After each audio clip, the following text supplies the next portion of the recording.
안녕하십니까. 향군 안보교수 임유정입니다.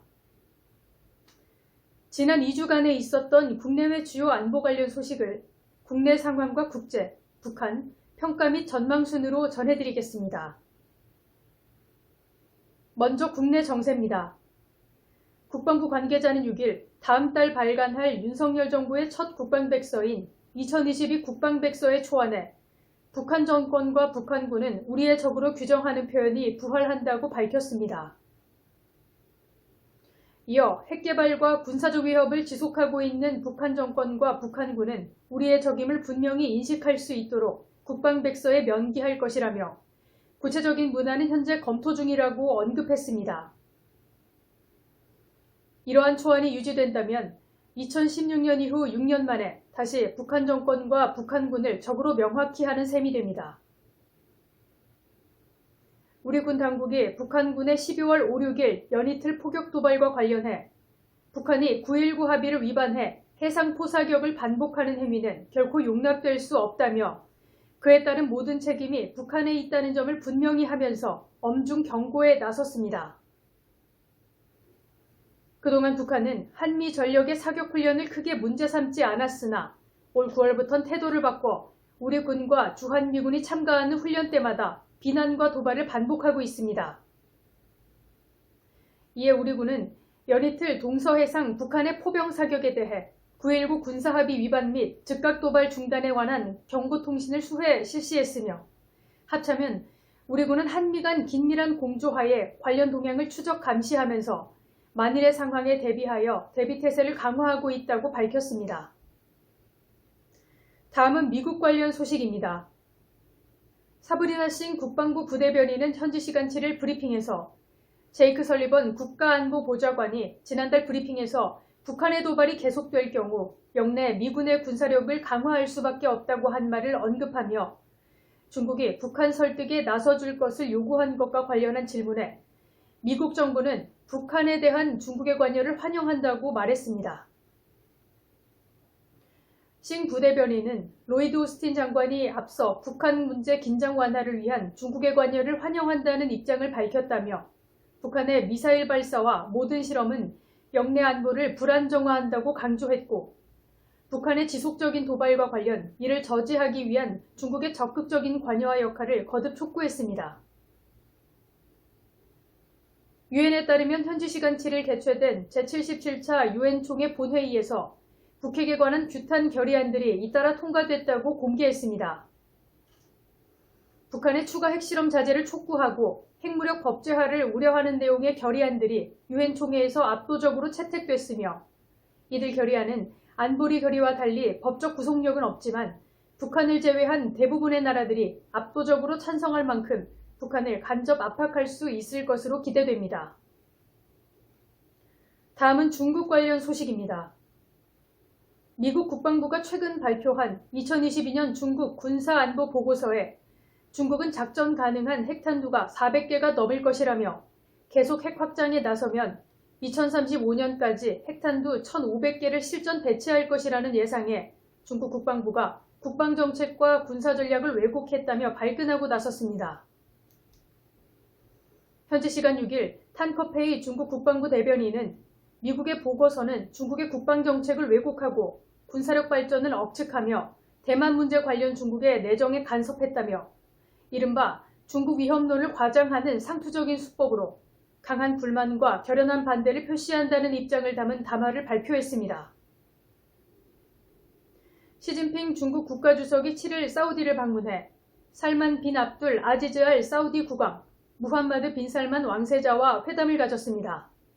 8일 중국 관영 신화통신에 따르면 시 주석은 사우디 현지 매체인 리야드 신문 기고문에서 양국의 핵심 국책 사업 간 접점 확대를 제안하면서 각 영역에서의 실질적 협력을 심화 및 내실화하고 양국 이익과 민심의 흐름을 심화할 것이라고 밝혀 중국의 1대1로와 사우디의 국책 사업인 비전 2030 간 연대를 강화할 것이라고 밝혔습니다.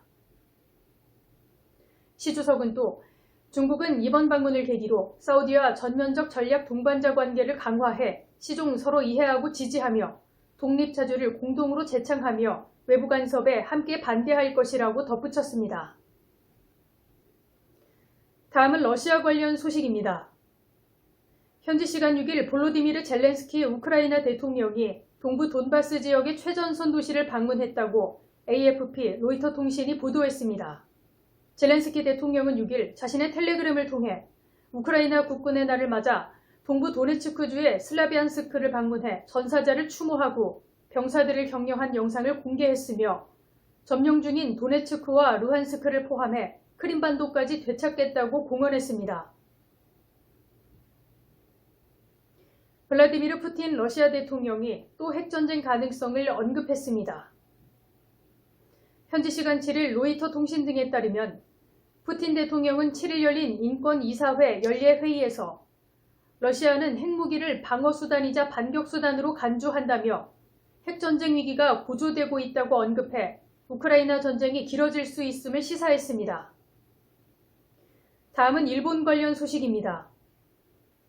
교도통신은 7일 일본 정부가 이달 중순 결정할 2023년도부터 2027년도까지 5년간 방위력 정비 계획에서 정미사일 기지 등의 공격이 가능한 반격 능력 수단인 장사정 미사일 관련 경비를 확보하는 방향으로 조정하고 있으며 이 가운데 5조 엔을 반격 능력의 핵심인 장사정 미사일 관련 비용에 할당하기로 했다고 보도했습니다.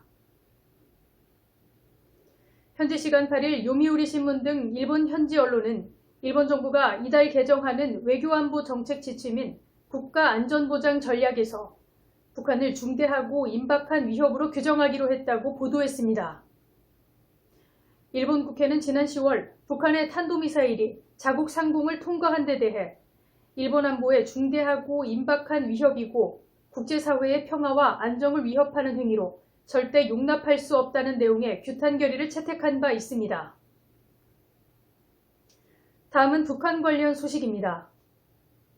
조선중앙통신은 7일 최고인민회의 제14기 제8차 회의를 2023년 1월 17일 평양에서 소집하는 최고인민회의 상임위원회 결정이 6일 채택되었다면서 북한이 내년 1월에 23년 새해 내각사업과 국가예산 등을 논의하기로 했다고 밝혔습니다.